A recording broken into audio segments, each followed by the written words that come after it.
Here's Mandy, and thank you for coming, Mandy. And she's videotaping this so Linda Sue can see it. So Yeah, I thought I would record that. it because she really wanted to be here, and she's the one that invited me, and then she couldn't make it, so I decided to record it. So, unfortunately, I was hoping to have a bigger screen to put this up on, but I'm just gonna have to kind of make do with this. But if you ever want me to like go back afterwards and look at slides, we can. So,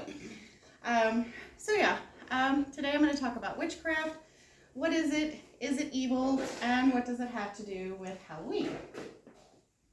I also kind of made this just to kind of keep me on point. So, what is witchcraft? Witchcraft is essentially a form of paganism. And so the best way I know how to describe that is like under Christianity, it's kind of an umbrella term. You have like Baptist, Catholic, Jehovah's Witness, Presbyterian, Lutheran, but they still all worship the same God. And they still all use the Holy Bible. So underneath paganism, it's a much bigger umbrella. It's much broader. There's a whole lot underneath it. We have like Druidism, Santeria, Voodoo, which is like voodoo, shamanism, Wicca, and then traditional witchcraft, which is basically what I do. So I'm just going to go over a few of these today because it's a whole lot. So the word pagan actually comes from the Latin word paganus, which originally meant country dweller. So way back in the day, when churches started being built and Christianity, started becoming more popular, most of the churches were built in the city. And so pagan kind of became, it was probably a derogatory term, kind of like redneck or hillbilly is today. Just kind of meant country dweller. But most of the people who lived in the countries had farms to run, and unless they had transportation or a horse, it was very hard for them to get to church. So eventually it came to mean one without a religion, because most people thought the pagans who didn't come to church were not religious, when in fact they might have been or might not have been, that it was just difficult for them to get to church. But of course, a lot of words change over the years. So today it basically just means a non-Christian spirituality. So paganism itself is not a religion, but it's rather just like a really broad term for many different spiritualities. It is simultaneously a prehistoric and also a postmodern belief system. It's probably one of the oldest beliefs, if not the oldest, but it's gained a lot of popularity like over the past decade or so. So it's also kind of become like a new age spirituality. So paganism, most if not all spiritualities within paganism are earth-based spiritualities. We don't really worship the earth or the universe, but rather we honor and work with the universe and the earth and the seasons within it. So everything kind of goes around harvests and seasons. Kind of the same with deities. Some witches choose to work with different gods and goddesses. And if they do, they don't really worship them. They work with them for a short amount of time until they leave. So Wicca is probably the largest tradition within paganism, along with traditional witchcraft. It was founded by Gerald Gardner in 1939, and that is him. I always thought he looked a little crazy, kind of like Einstein. He has the crazy hair. It was first recognized by the U.S. Supreme Court in 1985. So the difference between Wicca and witchcraft, there's several. One of them is Wicca has what's called the Wiccan Rede. It's very much like the 10 Commandments, only there's 26 of them that you have to follow rather than 10. Under traditional witchcraft, there's really no commandments or set of laws that we have to follow. We kind of just make our own rules. And under Wicca also focuses more on rituals. So all spells and things are kind of done in a circle and done in a ritual. And that's because of this part in the Wiccan Rede. That says, cast the circle thrice about to keep the evil spirits out. So basically they believe everything must be done in a circle in order to keep everything pure, basically. Under traditional witchcraft, rituals may or may not be performed. When I first started out, I used to do everything in a circle and in a ritual, and now I just kind of go over to my altar and just throw together a spell, because I'm like, yeah, I don't have time for that. So one of the biggest differences is Wicca believes in love and light. So that means they don't ever cast any kind of dark magic ever. They won't ever cast any hexes or curses or what we call baneful magic. And that's because of this part in the Wiccan Rede that says, mind the threefold law you should, 3 times bad and 3 times good. So essentially what that means is they believe that everything that they put out into the universe is going to come back to them times 3. So they would never do any kind of like hexes or curses or bad. They always put out love and light because they believe love and light will come back. Traditional witches, we don't really believe in the threefold law. We will perform black magic or baneful spells, but for me, it takes a lot to get me to do that because it's a whole lot of work.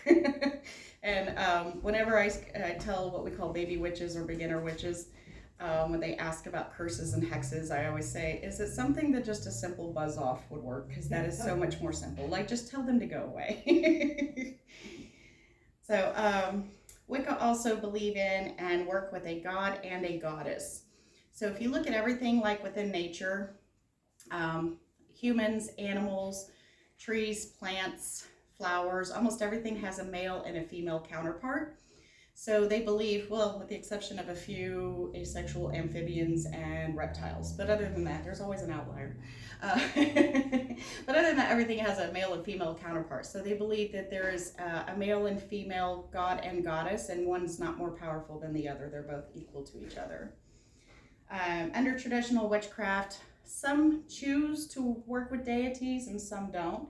It just kind of depends. For me personally, I'm a medium, which means I hear and talk with spirits that have passed on. So personally, I work with spirits rather than deities because that's just kind of what works best for me. Wicca also, they often form covens, which is just basically a group of witches, usually female, but men can be witches. And they usually meet kind of like you ladies do once a month or once a week or something, and get together and do like some sort of ritual or whatever. My personal experience for traditional witches, I've seen that most of them are solitary. They're usually not part of a coven. I've thought about it a couple of times because there are some non-Wiccan covens, but I've also heard that there's a lot of drama within them because you get that many women together that often, you're going to have drama. So I just said, no, I'm good on that. So the biggest thing in the Wiccan Rede is the very last one. It says, and you harm none, do what you will. So essentially they believe as long as you're not harming any plant, animal, or person or whatever, do whatever you want in your craft as long as you're not hurting anybody. So the next question was, do witches worship Satan? The very short answer to that is no. Pretty much all witches don't believe in Satan and don't believe in a hell. So where did this idea come from? If you look way back in history, it kind of goes back as early as the Hebrews, accusing the pagans of doing witchcraft. But honestly, what I think made it the most popular is probably the Salem witch trials. That's probably at least the most recorded in history. I think that's probably what made it the most popular. And then it's just kind of trickled down from there. Hollywood has done us no favors either. There's been lots of movies out that show witches worshiping Satan. One of them is Rosemary's Baby, came out in 1966. That was a big one. Another one was called Daughters of Satan, which came out in 1975 or 77. That explicitly shows a coven of witches, but they're daughters of Satan.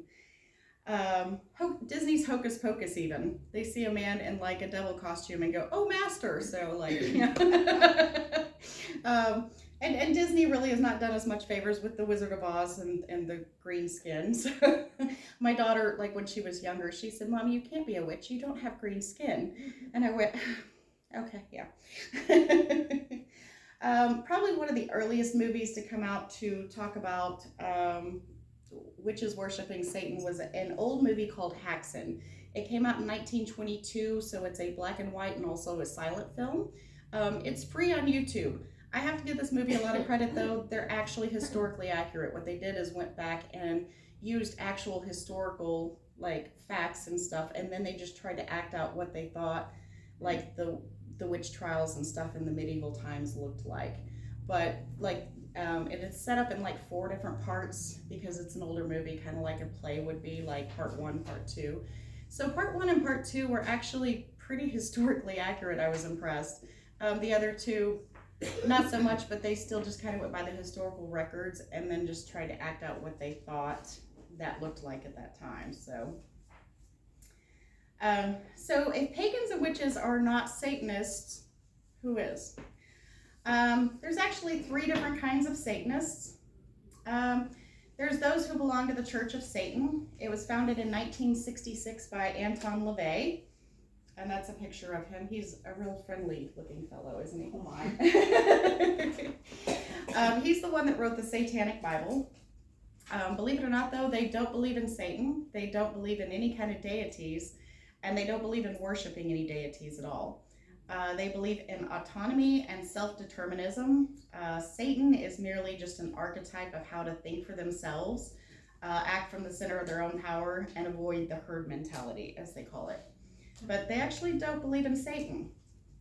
So the second kind is the Temple of Set. Now that was founded in 1975 by this guy, Michael Aquino. It's basically kind of an offshoot of the Temple of Satan. So basically he was a high priest under Anton LaVey, and he didn't like the way LaVey was like heading the church.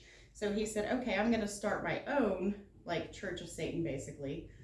It does not focus on Satan though, but instead it focuses on the Egyptian god Set. And I'm sorry, he's kind of small, but yeah. They call themselves Setians. They believe that Set is the one real God and that he has aided humanity by giving them a questioning intellect. But Set is seen as a teacher whose example is supposed to be like emulated or imitated. He's not to be worshipped as a deity. And then you have those who do worship the Judeo-Christian idea of Satan. I've got the chance to talk to a couple, and it's really mind-blowing to talk to them.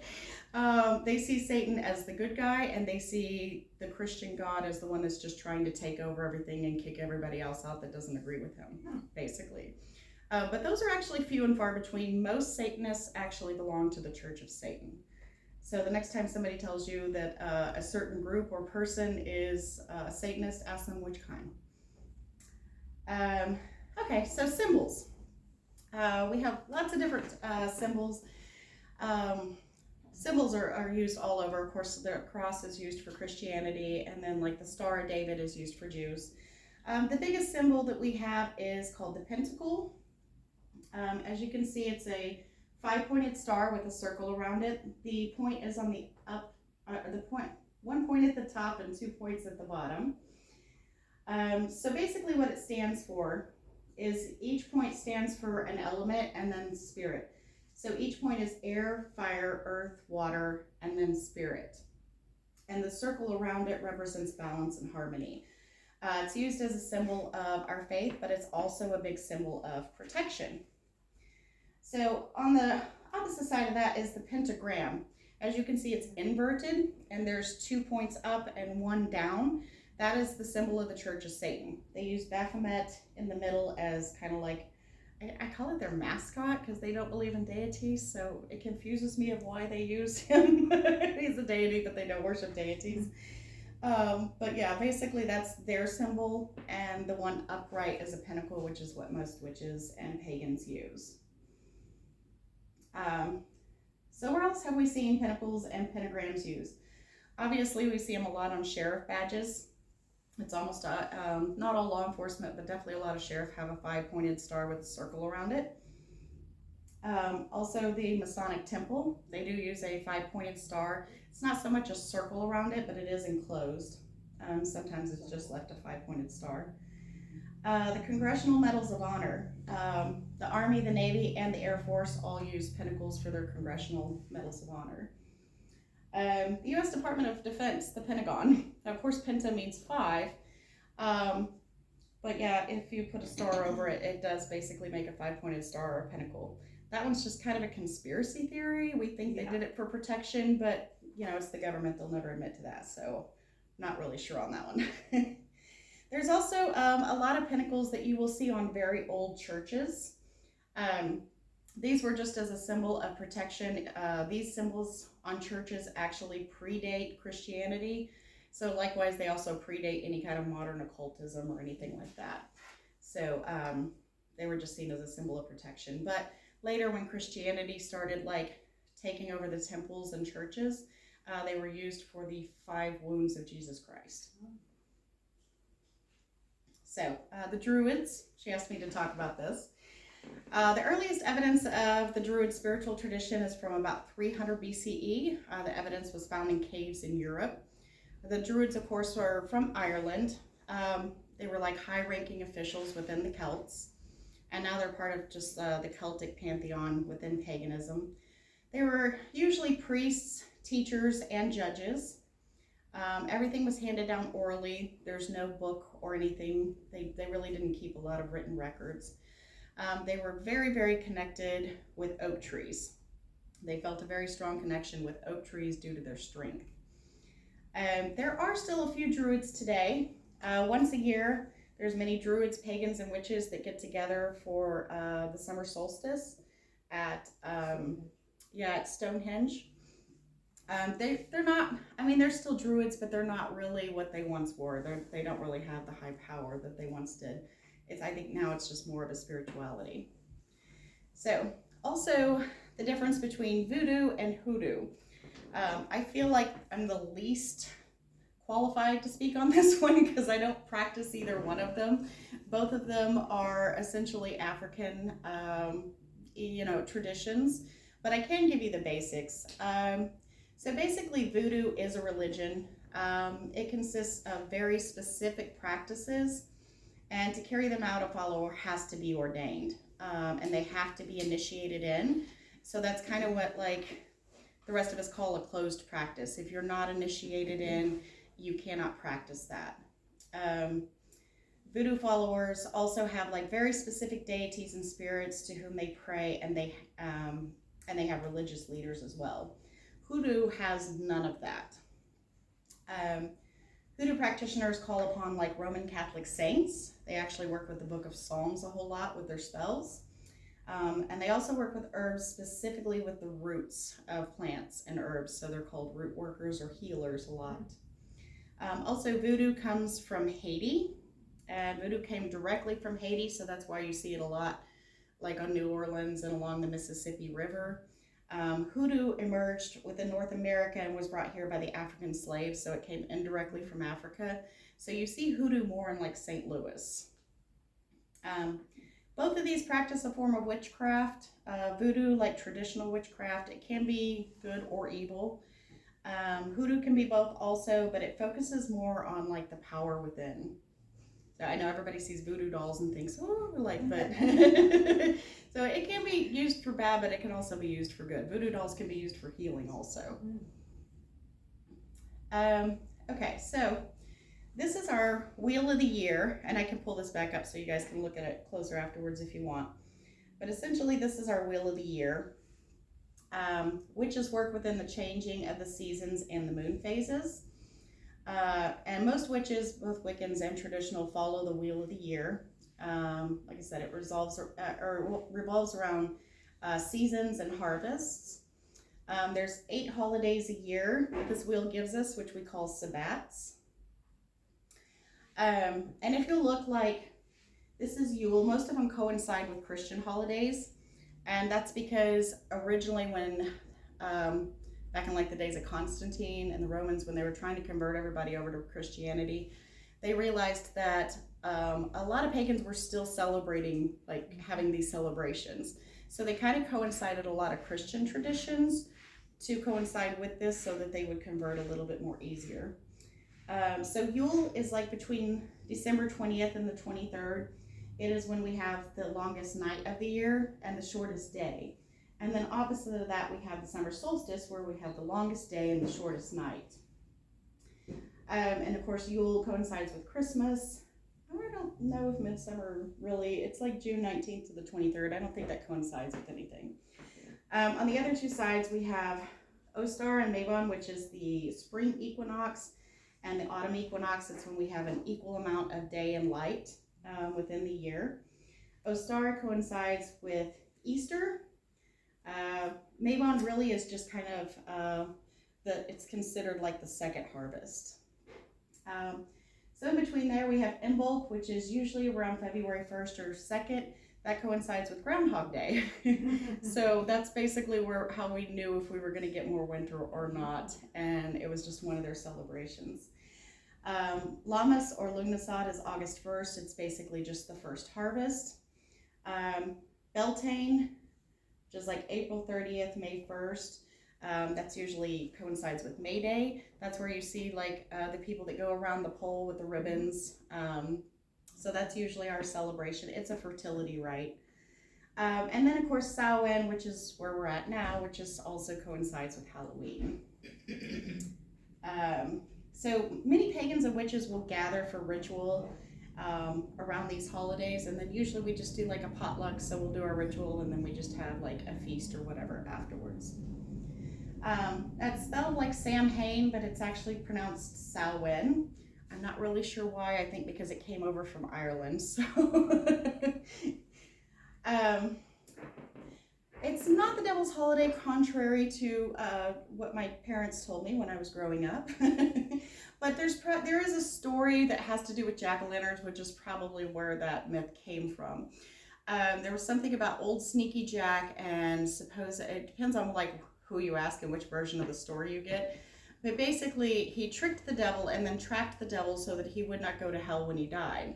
So he trapped the devil, but then of course when he died, the devil was released. And they said, well, you're not going to heaven or hell.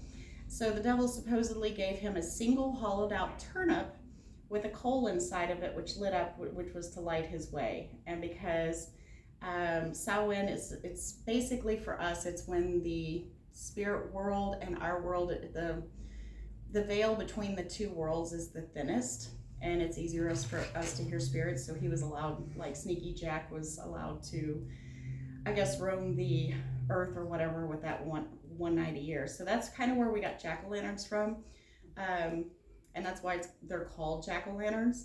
When it came over to the U.S., pumpkins are more native to North America, and so everybody decided, oh, pumpkins work much better than like a turnip or a potato. So then we started using pumpkins.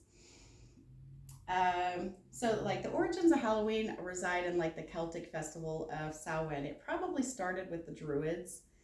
And basically it is the last harvest before winter. Even the traditional colors of black and orange for Halloween also traces back to the Celtic festival of Samhain.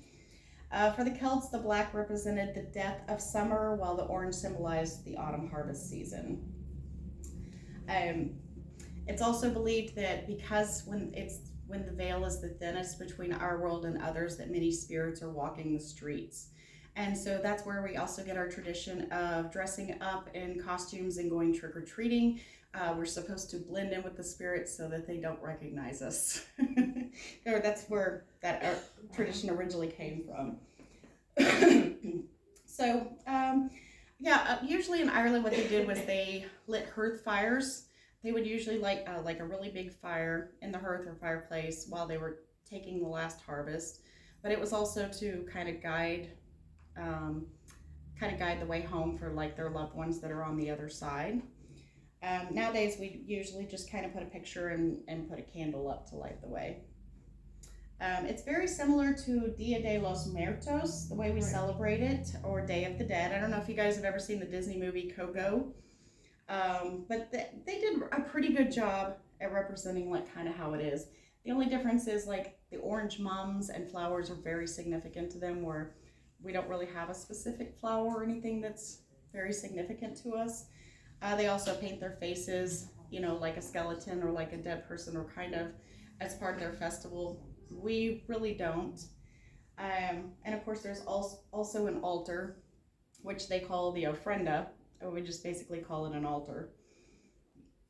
So for Samhain, what we usually do is put a bunch of pictures up of those who have passed before us, and we'll put a single candle in front of it, or maybe one candle for all of them, just to kind of like honor them and light their way. It can be as simple as just like a black table with a tablecloth with a couple of things over on it, or a little more complicated. But we also always put food out for them. We don't really expect them to actually eat it. It's just kind of so that they can feel included, and so that they feel welcomed. Usually we set it outside, like for the squirrels or the raccoons or whatever afterwards. So spells. We do cast spells. Unfortunately, they're not like they are on TV. I was really disappointed when I first got into it and realized I couldn't like hold a flame in my hand or shoot lightning out of my fingertips. I was really upset at that. But basically the two main things with spells is energy and intention. So we work with like universal energy, our own personal energy. There's like many different kinds of energy that we work with. Energy of the herbs, plants, things like that. And then we put our intention into like whatever spell we're doing, and that's essentially what makes it work. So of course we have lots of herbs and stuff there. There's two main popular ways to do spells. One is like a jar spell. You basically put your herbs and intentions or whatever in the spell. And the reason we use herbs is because we believe that like every plant and every herb and pretty much every flower and everything has a magical property. So that's why it takes so long to kind of like learn witchcraft, because there's just it takes so much to learn all the like medicinal and magical properties of everything. But we put corresponding herbs either in a jar, or we do candle spells. So we'll take a candle, usually anoint it with some sort of magical oil, anoint it with, also dress it with like corresponding herbs. Before that, we'll like write our intention into the candle and then burn it down. And then if you watch it burn down, like kind of tells us like how the spell is working, if it's working really well or if it's not. Witches also do a lot of divination, which is kind of basically fortune telling. It's basically a way of getting an answer to something that we need like presently, or maybe in the past, or possibly in the future. There's lots of different ways we can do it. One is a pendulum. I don't know if you've ever heard of the old wives' tale where you put a pendulum over a pregnant lady, and if it goes one way, it's a boy, and if it goes another way, it's a girl. So that's like one form of divination. Also tarot cards. We have runes, which are just kind of like stones or marbles with like certain Norse alphabet letters written on them, and the way they come out kind of tells you your answer. More in the African traditions, there's like bone throwing or basket divination. They have like a basket full of different things, and it kind of shows you like what, basically gives you an answer somehow. And of course, tea leaf reading. But I'd have to say like the biggest form of divination that most of us probably do is meditation. We do a lot of meditating. At least that's my favorite form. So yeah, that's pretty much it. Basically, we just work with the earth. We work with like all of the cycles and all of the energies within it. And if you're ever interested in learning more about it, this was the book that I first started with, but I like it because it's written either to teach you, but it's also written for those who don't want to get into it. They just want to know more about it because a family member or something like that is into it. So it's called Paganism, an Introduction to Earth-Centered Religions by Joyce and River Higginbotham. And if you want, I'll teach you a spell real quick, because in the spirit of Halloween, you might actually just know of it as a old wives' tale, but we like to call it a spell. So basically, if you have company over that has spent way too long, and they're overstaying their welcome, or maybe your son-in-law that's like got out of jail for the 5th time has just come over and you really don't want to hear about his last stint in jail. Basically what you do is you just take a broom. Any witch or anybody can do this. You don't have to be a witch or any religion to do this. It just works. I can't explain how. Basically you just take a broom, maybe sweep something up so you have an excuse of why you got the broom out, so you don't look so suspicious. Just be like, oh, there's something here, let me just sweep this up real quick. Take your broom, turn it upside down. If you can, set it by the front door, but if that's really out of the norm for you, because some people keep them in the broom closet, some people keep it in the wall between the fridge and the wall there, so wherever you normally keep it is fine. But turn it upside down and leave it there. Within like 15-20 minutes, they will just get an urge to leave and they will go. So it's a good way to keep unwanted company out of your house. Huh? And Luann puts it over there, we'll know. Right. If it's upside down by the door, but like, yeah. The only problem with that was I was like, I should bring that up for the holidays, but the only problem is that like that could work for several people, and you might not want everybody to leave. Maybe just Tommy over there, you know. So, that's mainly my presentation. Do you guys have any questions? Sure.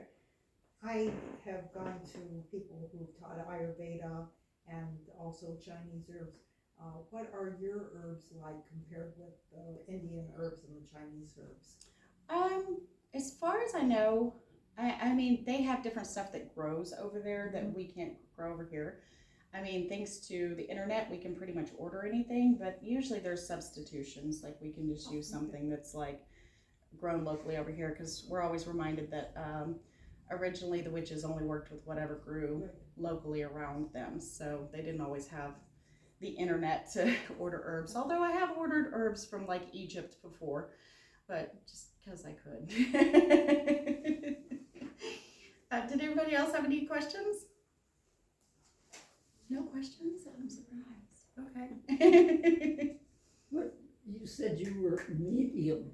Yes. What is that like? So yeah, I also work as a professional medium. I've only been doing it, I would say professionally, for like a couple of years. I used to just kind of do it for myself and for like friends and family. During the pandemic, I started doing it publicly, which really scared the crap out of me, because I was like, oh my gosh, I'm so, like, I don't know these people. But it really taught me a lot, so that was pretty cool. So yeah, basically I talk with spirits. Sometimes they show me an image, sometimes I hear things. Occasionally, not always, but occasionally I'll smell something like perfume or cigar or something like that. I had one spirit come through, and where I live, it's just, it's all propane, and I had the smell of almost like leaking gas. But this was like natural gas, and I'm like, why do I keep smelling gas? I'm like, that's not even possible. I have propane here, and so do all my neighbors around me. There's no natural gas around here. Why am I smelling natural gas? And the lady I was doing the reading for, she goes, oh yeah, her house always smelled like that. I used to always tell her she had a gas leak. And I'm like, God, it was nauseating. But it was also kind of cool. So, I don't know. Any other questions? I just wondered how you got started in all this, got interested. Okay, so actually I was raised in a very, very strict Christian church. Or I should say Christian family, right in the middle of in the Bible Belt down in Texas. So I think a lot of it is I kind of had a lot of it just shoved down my throat as a kid. And I kind of got away from it for a while and didn't really have a spirituality. I think what really did it was my daughter's dad got diagnosed with non-alcoholic cirrhosis. So it was essentially a death sentence unless he could get a liver transplant. And I thought, I don't know how to explain heaven and hell and everything to my child if she's never been to church. So I started taking her to church and went back to church. I tried several different kinds. It wasn't really working for me. I tried a couple other different religions. I didn't really feel that, but I felt a strong pull towards paganism. And so I started, just kind of started working like with it, and the more I got into it, the more I just felt at home is the best way I know how to describe it. And it was kind of funny because like the very first spell I did was a protection spell, like on my house. And I'm like, okay, I'll do a protection spell on my house. And then I sat down and I was like, well, if nothing happens, did the protection spell work or did just nothing happen? So I still wasn't even sure I believed in that 100% either. So then I decided to do like a money spell, because I was working like a minimum wage job at the time. I was like, you know, I was kind of hoping it would come in the form of like a raise or more hours, but instead what I got was an offer for like a side job that was under the table. So I was like, okay, it worked. That's the one thing about witchcraft. It usually works. It doesn't always work like you intend it to. Not always, but I've learned to be very, very specific in my spells because, yeah, sometimes it doesn't always work like I want it to. Yeah. Can you take a harmful spell away from someone? Yes, that's a lot more work. And like I said, like a harmful spell is also just a whole lot of work. And I'd say it's probably even more work to remove a curse or something off of somebody because you don't really know what the other person did. You don't know what herbs they used or exactly what they did. But I mean, it is possible. It's a lot of work. Both is. As far as any like baneful work like curses and hexes, anytime if I do them, I try to do them outside because it builds up a lot of negative energy and I don't like that negative energy inside my house. So I'll usually do it outside. But if it's like the dead of winter and I have no choice and I have to do it inside, everything has to be like cleansed, like smoke cleansed or whatever first.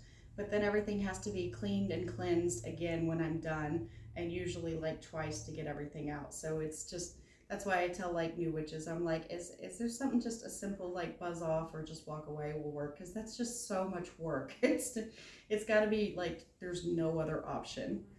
So What if someone came to you and said that they knew of someone that was wishing them harm, but they didn't know how they couldn't get away from that person, and that person was maybe long gone from their life, but they had wished them harm, and that harm has stayed with them? How would you be able to take that away? I would probably suggest like protective charms first, like any kind of protective necklace. Do like a cleansing around the house. You can also do salt like all the way around the house, which kind of helps as a cleansing also. It kind of depends on if, like I said, exactly what happened, but I have to say too, like 50% of curses is believing in it. If somebody tells you that you're, like if I say, hey, I put a curse on you, and then you go through the next 3 weeks believing, oh my God, she put a curse on me, and then everything starts going wrong, you're basically manifesting that yourself because you believe that I put a curse on you, whether I did or not. So I say 50% of curses is actually believing, that you are cursed. But I mean, they are true too. Like, they do happen. But yeah, I would just say, I also recommend a lot of times a cleansing bath for those who believe that they're cursed. So basically you take, at the least, lemon and salt. You can also, what I do is I get like a 4-cup coffee maker and I actually brew a bunch of herbs into it, and then I put that water into my bath for a cleansing bath just because I don't like herbs in my bath. I'm afraid herbs are going to get into places that they shouldn't be. So a lot of witches will just put like dry herbs in their bath, and I'm like, and it also clogs up the drain. So I brew everything into like a coffee pot and then put that into like my bath. You basically need to completely soak in it, including like dunking your whole face also. I usually plug my nose, open your mouth, let it into your mouth, but don't swallow, spit it back out. Just spend some time like really just cleansing yourself in that bath, and then when you get out, air dry, don't towel dry, just let it air dry onto you, and that really helps with like cleansing a lot of negativity or curses off of you. So that's a good question. Is there any other questions? No? Well, we thank you, Mandy. Sure. No problem.